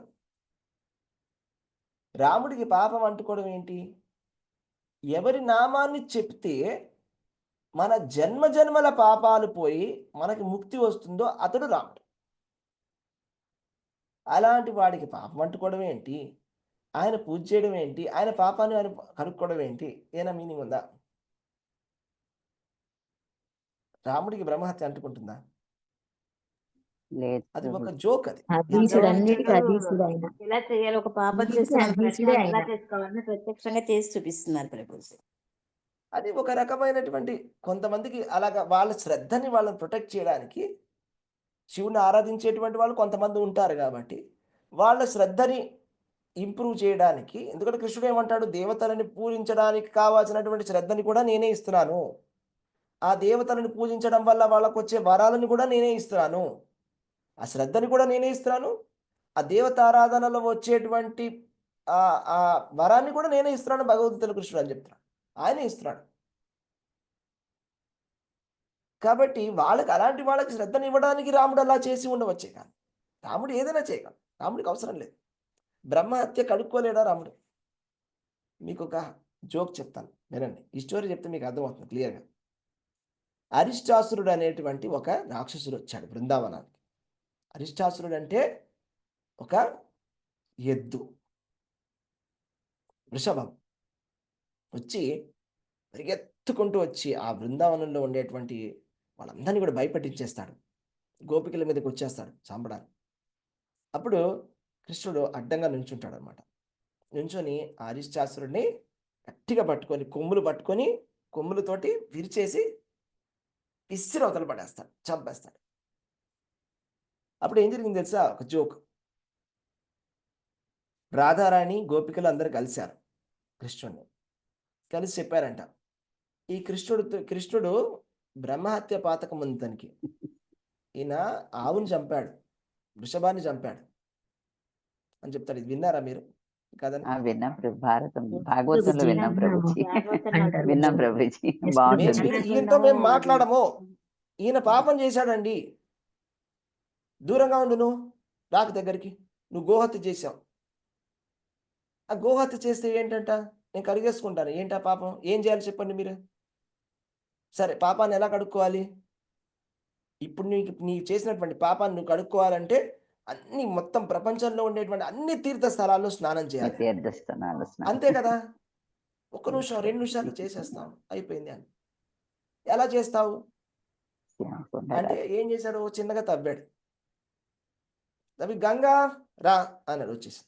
యమున రా అన్నాడు, వచ్చేసి. అన్ని తీర్థాలు ఇక్కడికి రండి అన్నీ వచ్చేసాయి వెంటనే. శ్యామకుండ రెడీ అయిపోయింది. స్నానం చేసేసాడు, అందులో అయిపోయింది అన్నాడు. అవునా? అప్పుడు రాధారాణి ఏం చేసింది, మేము తవ్వుకుంటాం, మాకు కావాలి నీళ్ళని ఆవిడ తవ్వింది, కానీ నీళ్లు రావట్లేదు అక్కడ. తవ్వింది కానీ నీళ్లు రావట్లేదు.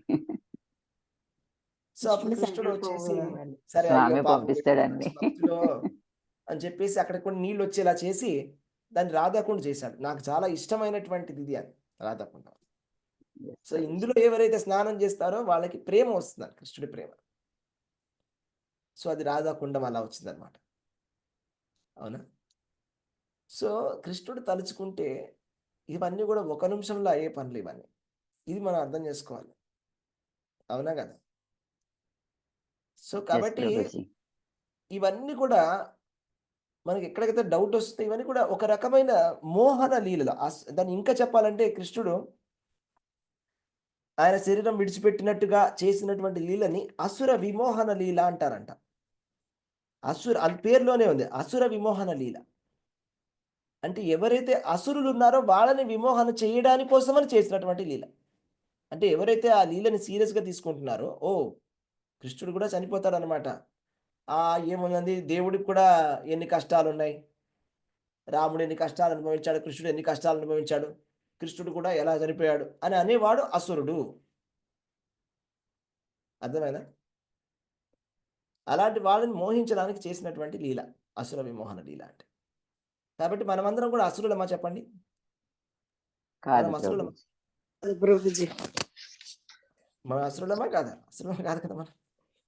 కాదు ప్రభుజీ. మనం మన ఈ అసురులాగా ప్రభుజీ ఆ మాట్లాడుతున్నాం. గుణాలైతే ఉన్నాయి ప్రభుజీ, అసలుగా కాకపోయినా. అదే. వాస్తవం. కానీ ఎవరైతే అట్లా మాట్లాడతారో వాళ్ళు ఖచ్చితంగా అసురులే. కొంతమంది టీవీలో మాట్లాడుతున్నారు కదా పిచ్చి పిచ్చిగా. కృష్ణుడి గురించి, రాముడి గురించి సగం సగం తెలిసి సంపూర్ణమైనటువంటి జ్ఞానం లేకుండా, భగవద్గీత చదవకుండా, ఎంత సింపుల్ విషయం అంతే, ఎంత క్లియర్గా ఉంది. కృష్ణుడు ఎంత క్లియర్గా తత్వాన్ని ఎక్స్ప్లెయిన్ చేస్తున్నాడు. ఆయన దేవాది దేవుడు కదా. హరికృష్ణ ఈ వాలి స్టోర్ అవన్నీ ఎలా క్రియేట్ అయ్యాయి ప్రభుజీ? మరి జనాలకి ఎలా వచ్చాయి? స్టోరీలు ఉంటాయండి, స్టోరీలు రకరకాల స్టోరీలు ఉంటాయి. ఒక్క చోట ఒక్కొక్క లెసన్ అనేది ఉంటుంది. అంటే మీకు కర్మ అనేది ఇంపార్టెంట్ అని చూపించడానికి, లేకపోతే బ్రాహ్మణుని చంపడం తప్పు అని చూపించడానికి, లేకపోతే బ్రాహ్మణుల యొక్క శక్తిని చూపించడానికి ఒక చోట లీల చేశాడు, ఒక చోట పతివ్రత ధర్మాన్ని చూపించడానికి ఒక లీల చూపిస్తాడు కృష్ణుడు. అంతేనా? ఒక్కొక్క చోట ఒక్కొక్క విషయాన్ని చూపిస్తున్నాడు కృష్ణుడు. అంతే, అదంతా డెమాన్స్ట్రేషన్. అది లీల. అర్థమవుతుందా మీకు? సో అలా చూస్తే అసలు వాలి సుగ్రీవులు కూడా వాళ్ళు భగవంతుడి లీలలో భాగంగా ఉన్నారంటే భాగమే కదా ప్రభుజీ, వాళ్ళు కూడా భాగమే కదా. వాళ్ళు కూడా భగవంతుడి పార్షదులే అయి ఉండాలి. లేకపోతే వాళ్ళు ఎందుకు ఆ లీలలో వాళ్ళకి అలాంటి అవకాశం వస్తుంది? వాలి రాముడు చేతిలో చనిపోయాడు. మనము అంత్యకాలే చ మామేవ స్మరన్ ముక్త్వా కలివరం ఎప్రయాతి సమద్భావం నాస్తి అత్ర అసంశయం. భగవంతుడిని చనిపోయే సమయంలో తలుచుకుంటే భగవంతుడి ధామానికి వెళ్తాము. వాలి ఎంత అదృష్టవంతుడు! భగవంతుడి చేతిలో చనిపోవడం అంటే అదృష్టమా కాదు చెప్పండి? అంతకన్నా ఏముంది ప్రభుజీ? భగవంతుడి బాణం వచ్చి తగిలి భగవంతుడి చేతిలో భగవంతుడిని చూస్తూ చనిపోవడం కన్నా సంతోషం ఏముంది కదా. చాలా మరీచి కూడా అందుకని అలా చనిపోవాలని కోరుకున్నాడు. సో కాబట్టి ఇదంతా కూడా అది ఆ సెంట్రల్ పాయింట్, మెయిన్ పాయింట్కి మనం రావాలి. ముఖ్యమైనటువంటి అందులో పాయింట్ వీళ్ళు వాళ్ళు ఇది వాలి ఇది కాదు. మెయిన్ పాయింట్ అంటే భక్తి, భగవత్ తత్వం, భగవంతుడి యొక్క గొప్పతనం, అంత్యకాలంలో భగవంతుడిని స్మరించడం. కర్మ అనేది నథింగ్, అదేమి ఆఫ్టర్ ఆల్. అది భగవంతుడి ముందు కర్మ అనేది, భగవంతుడి నామం జపం చేస్తే ఏ కర్మలు కూడా ఉండవు. ఒక్కొక్క సెకండ్లో ఎన్నో జన్మల కర్మలన్నీ కూడా వెళ్ళిపోతాయి. ఓకే, సో ఇదంతా ఒక లీల అంతే. అలా ఒక అవతారం నుంచి ఇంకో అవతారంలోకి వచ్చినట్టుగా ఎన్నో స్టోరీస్ ఉన్నాయి కదా. జాంబవంతుని కలుస్తాడు, కృష్ణుడు వచ్చి యుద్ధం చేస్తాడు. నువ్వు రాముడి కింద ఉన్నప్పుడు నువ్వు యుద్ధం చేయాలని కోరుకున్నావు కాబట్టి ఇప్పుడు యుద్ధం చేస్తానని. అన్ని కూడా చివరికి ఏంటంటే భక్తి దగ్గర మనం అర్థం చేసుకోవాలి. అన్నిటికన్నా గొప్ప తత్వం ఏంటంటే కృష్ణతత్వమే గొప్ప తత్వం. మత్త పరతరం నాణ్యత కించిత సిద్ధానంజయ. అన్నిటికన్నా గొప్ప తత్వం కృష్ణతత్వం. అన్నిటికన్నా గొప్ప విషయం భక్తి. ఇదే అన్నిటికన్నా ముఖ్యమైనది. మిగతావన్నీ కూడా దానికన్నా చాలా చాలా చిన్నవి, చాలా కింద ఉన్నవి. దాంతో సమానంగా చూడకూడదు. సమానంగా చూసేటువంటి వాళ్ళు భౌతికంగా ఉన్నవాళ్ళు. హరే కృష్ణ. ఎవరికైనా ప్రశ్నలు ఏమైనా ఉన్నాయా? ఏమైనా పాయింట్స్ ఏమైనా ఉన్నాయా చెప్పాల్సిన? ప్రభుజీ ఒక చిన్న ప్రభుజీ, దీనికి రిలేటెడ్ కాదు, నాకు ఒక్కసారి మీరు ఇది చెప్పండి ప్రభుజీ. సాయుధ్య ముక్తి, సాలోక్య ముక్తికి అదొక్కసారి ఒక 5 చెప్పరా ప్లీజ్? మళ్ళీ ఒకసారి సాయుధ్య ముక్తి అంటే ఐక్యం అవ్వాలని, అలాంటివి చెప్పరా ప్లీజ్? సో 5 రకాలైనటువంటి ముక్తులు ఉంటాయి. మనకి శ్రీమద్ భాగవతంలో కూడా చెప్తారు. 5 రకాలైనటువంటి ముక్తులు ఉంటాయి. సాలోక్య, సారూప్య, సామీప్య, సారిష్టి, సాయుజ్య. ఓకే. సాలోక్య అంటే భగవంతుడి లోకంలో ఉండడము, వైకుంఠ ధామానికి వెళ్ళడం. సామీప్య అంటే భగవంతుడి దగ్గర ఉండడం, ఆయన ఎక్కడుంటే అక్కడ, భౌతిక ప్రపంచమైన ఆధ్యాత్మిక ప్రపంచమైన భగవంతుడి దగ్గరగా ఉండడము సామీప్యం. సారూప్యం అంటే వైకుంఠంలో భగవంతుడికి ఉన్నటువంటి రూపం ఎలా అవుతుందో చతుర్భుజ రూపంలో ఉంటారు. ఆ చతుర్భుజ రూపాన్ని దొరకడమే సారూప్యం అంటే. ఓకే. సారిష్టి అంటే భగవంతుడు ఏ విధమైనటువంటి ఐశ్వర్యాలని భోగాలని పొందుతున్నాడో ధామములో అలాంటి భోగాలని పొందడము సారిష్టి. సాయుజ్యం అంటే భగవంతుడిలో లేకపోతే బ్రహ్మములో, నిరాకార బ్రహ్మములో కలిసిపోవడం. నిరాకార బ్రహ్మములో అంటే భగవంతుడి యొక్క తేజస్సులో కలిసిపోవడం, అది సాయుధ్యం. ఓకేనా? ఓకే ప్రభుజీ. యాక్చువల్గా కపిల భగవానుడు ఏం చెప్పాడంటే భక్తులు ఈ వేటిని కూడా ఒప్పుకోరంట. సాలోక్యాన్ని కూడా ఒప్పుకోరు, సారిష్టి, సామీప్య, సారూప్య, ఏకత్వాన్ని కూడా ఒప్పుకోరు. పర్టికులర్ గా ఏకత్వాన్ని ఒప్పుకోరు, మోక్షాన్ని ఒప్పుకోరు, ముక్తిని, భగవంతుడు ఏకమడం అనేది వాళ్ళు ఒప్పుకోరు. చెప్తున్నాడు మనకి కపిల భగవానుడు ఏంటంటే భగవంతుడే స్వయంగా ఇచ్చిన అంటే దేవాది దేవుడు కృష్ణుడే వచ్చి ఇదిగో తీసుకో ముక్తి అని చెప్పినా కూడా ఒక విశుద్ధ భక్తుడు నాకు వద్దు స్వామి అంటాడంట. అది భగవంతుడి యొక్క ఎందుకు అంటే మీ సేవ లేనట్లయితే నాకు ఇవన్నీ వద్దంటాడు. అది విషయం అక్కడ మనకి సేవ అనేది వీటికన్నా. వినా మత్సేవనం జన, వినా మత్సేవనం దీయమానం న గృహణాతి వినా మత్సేవనం జన. అంటే కృష్ణుడి సేవని వాళ్ళు కోరుకుంటారే కానీ ఇంకేది కూడా కోరుకోరు వాళ్ళు. అంటే భగవంతుడి సేవలో అంత ఆనందం ఉందన్నమాట, అంత సంతోషం. భక్తియుత సేవను కోరుకుంటారు ప్రభుజీ. ఇంకొకటి ప్రభుజీ చిన్నది, ఇప్పుడు భగవంతుని ధామానికి వెళ్ళాలి అనేసనే మనం భక్తి చేస్తున్నాము.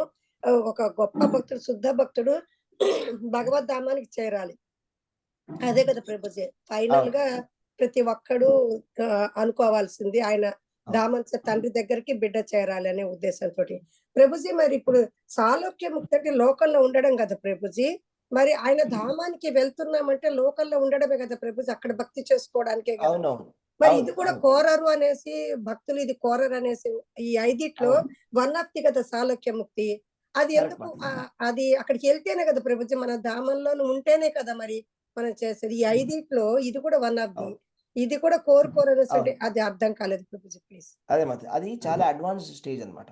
అది ఎంత అడ్వాన్స్డ్ స్టేజ్ అంటే ఇప్పుడు ఆచార్యులు ఉంటారు కదా, ఫర్ ఎగ్జాంపుల్ నిన్న భక్తి సిద్ధాంత సరస్వతి ఠాకూర్ గారి ఆవిర్భావం. ఆచార్యులు వైకుంఠం వాసులు వాళ్ళు, అంటే వైకుంఠంలో ఉండేవాళ్ళు. మరి ఆయన భౌతిక ప్రపంచానికి ఎందుకు వస్తున్నారు? వాళ్ళు భౌతిక ప్రపంచానికి ఎందుకు వచ్చారు? ఆయన సేవ చేయడానికి వస్తున్నారు. అలాంటి వాళ్ళకి జ్ఞానం ఇవ్వడానికి ప్రభు. వాళ్ళు అంత అడ్వాన్స్ స్టేజ్ లో ఉన్నారు, నిత్య ముక్తులు. సో నిత్య ముక్తుల యొక్క స్టేజ్ అన్నమాట ఇది, విశుద్ధ భక్తుల యొక్క స్టేజ్ చెప్పినప్పుడు. మనం ప్రస్తుతానికి ఆ నిత్య ముక్తి స్టేజ్ లో లేము, అది విషయం అన్నమాట. సో వాళ్ళు అందుకోసమని ఆయన ఈ భౌతిక ప్రపంచానికి రావడము, వచ్చి ఇక్కడ లీల చేయడం అనేది అదే అనమాట. భగవంతుడు ఎన్నో అవతారాలు వస్తాయి, అలాగే భగవంతుడు ఆచార్యులు కూడా పంపిస్తాడు.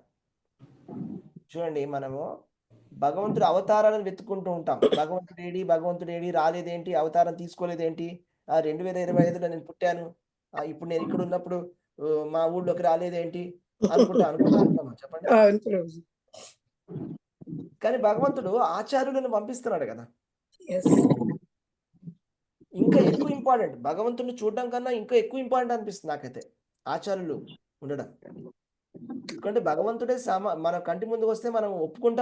భగవంతుడు మనకైతే వచ్చి చెప్పడు కదా ఉపదేశం అంతా కూడా, మనకి ఎక్స్ప్లెయిన్ చేస్తాడు. చెప్పండి, భగవంతుడు అయితే వచ్చి మన ఇంటికి వచ్చి మొత్తం అంతా చూడు, నీకు ఇప్పుడు భగవద్గీత నేర్పిస్తాను, కూర్చో, ఒక శ్లోకం అని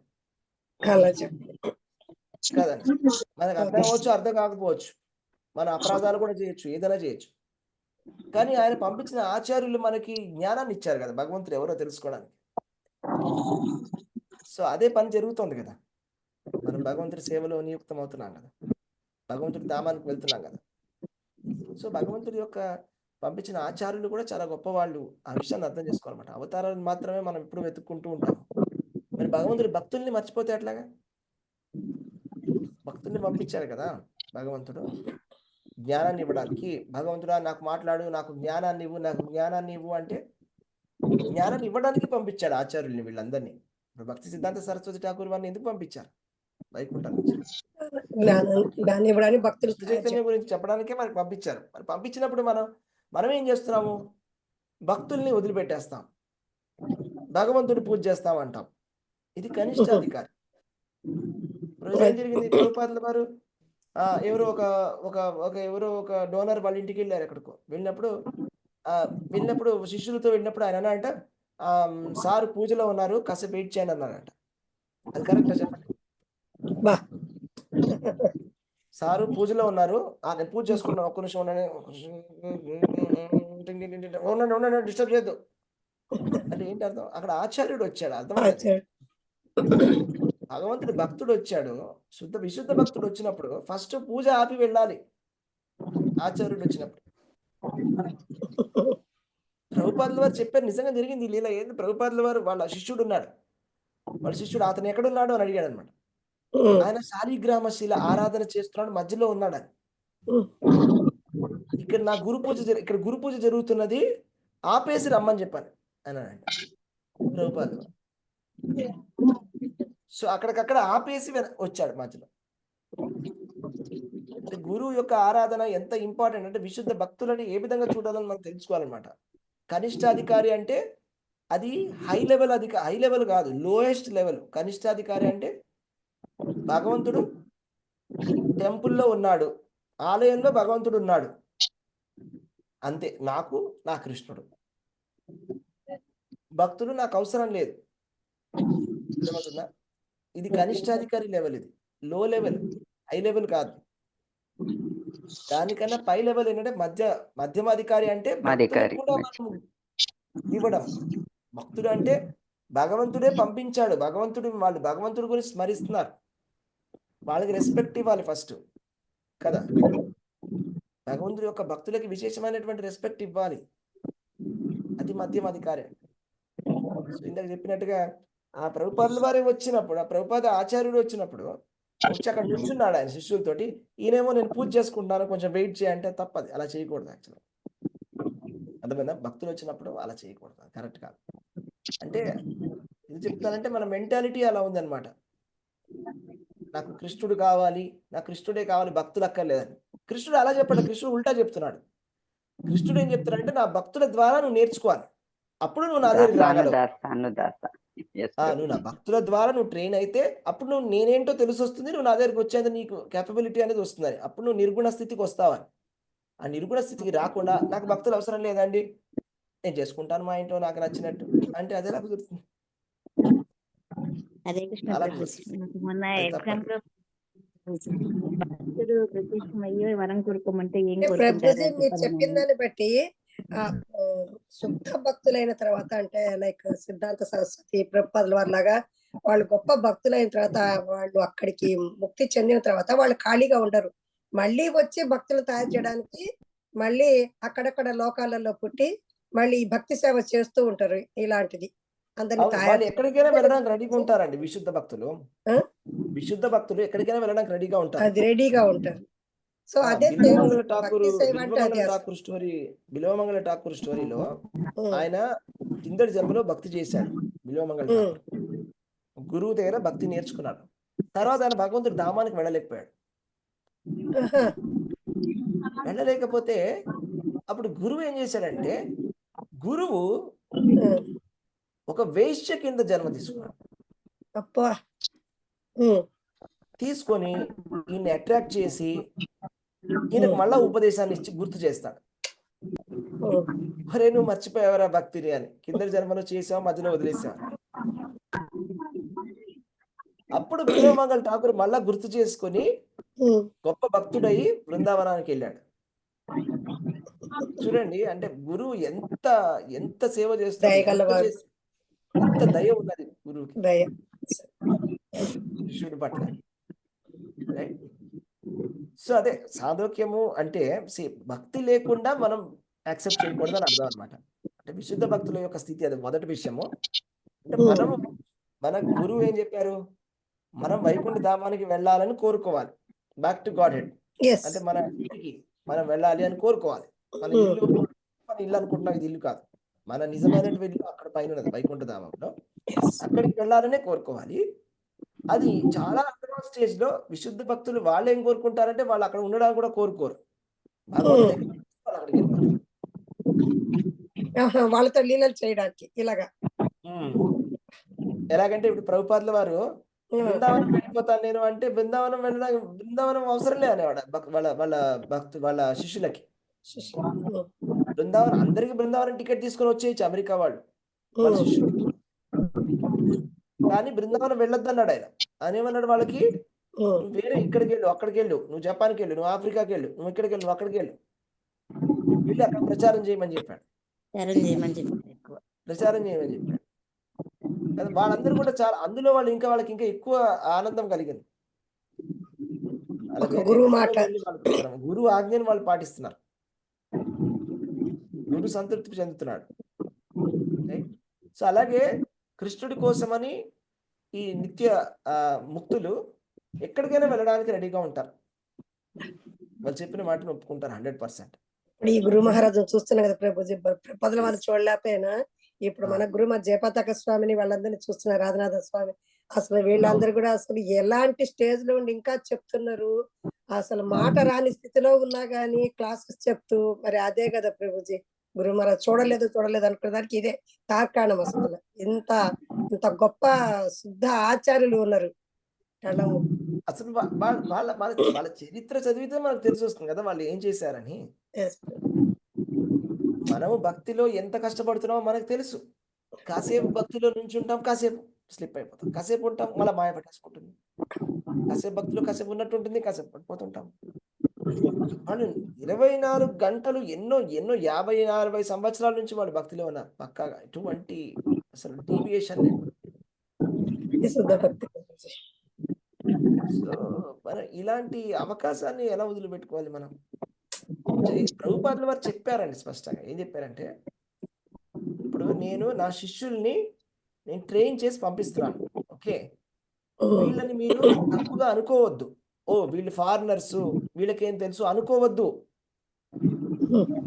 వీళ్ళు నా శిష్యులు, నేను వాళ్ళకి ట్రైనింగ్ ఇచ్చి పంపిస్తున్నాను, వాళ్ళ దగ్గర మీరు శిక్షణ తీసుకోండి, ఎందుకంటే వాళ్ళని నేను ట్రైన్ చేశాను, మీరు వాళ్ళ దగ్గర ట్రైనింగ్ తీసుకుంటే నా దగ్గర తీసుకున్నట్టే కదా. కాబట్టి ఆయన అలా చెప్తున్నారు ప్రభుపాదుల వారు. కాబట్టి మనం ఆ మూడ్ లో మనం కూడా ఆ మైండ్ సెట్ లో మనం స్వీకరించాలి ఈ గురువుల్ని. ఓకే, వాళ్ళందరూ కూడా చాలా అద్భుతమైన సాధన చేశారు. వాళ్ళు అది చూపిస్తుంది, మీరు చెప్పినట్టుగా జయపతాక స్వామి మహారాజ్ చూపిస్తున్నారు, ప్రాక్టికల్ గా చూపిస్తున్నారు, రైట్? మనకి ఏదైనా చిన్న ఇబ్బంది వస్తే చాలా మంది భక్తులు చెప్తుంటారు, నేను భక్తి చేయలేనండి, నాకు కొంచెం ఇబ్బందిగా ఉంది అని, నాకు శరీరంలో సంబంధించిన కొన్ని ఇబ్బందులు ఉన్నాయి, మీకు తెలియదండి నాకు చాలా ప్రాబ్లమ్స్ ఉన్నాయి, నాకు బ్యాక్ పెయిన్ ఉంది, నాకు మోకాళ్ళు నొప్పులు ఉన్నాయి, అవునా, రకరకాల ఏవో చెప్తుంటారు. అట్లా మనం కూడా చెప్తుంటారు, నేను కూడా చెప్తుండొచ్చు, సో అరే నాకు చాలా హెడ్ఏక్ గా ఉంది ఇవాళ కదా. ఇంకా పరిశుద్ధి అవ్వకనే కదా ప్రభుజీ, పరిశుద్ధి అవ్వకని ఇవన్నీ ఈ మాయ కమ్మేసే ఇలా చెప్పడం మాలాంటి వాళ్ళు, అంతే కదా ప్రభుజీ. వారి లాంటి వాళ్ళు అసలు గొప్ప వాళ్ళు, శుద్ధ భక్తులు, అవునండి, ఎంతో ప్యూరిఫై అయిపోయారు ప్రభుజీ వాళ్ళు. స్టేజ్ రావాలంటే అన్ని అదే అంతా భగవంతుడి లీల. భగవంతుడు ఎప్పుడు కూడా కష్టాలు విశుద్ధ భక్తులకి ఇచ్చి చూపిస్తాడు అనమాట, డెమాన్స్ట్రేషన్ మిగతా వాళ్ళకి, చూడండి వీళ్ళు ఎంత బాగా చేయగలరు భక్తి అని, వాళ్ళకి కెపాసిటీ ఉందని విశుద్ధ భక్తులకే ఇస్తాడు, వాళ్ళందరికీ కూడా ఆ తట్టుకునే కెపాసిటీని వాళ్ళకి ఇస్తాడు, రైట్? హరే కృష్ణ.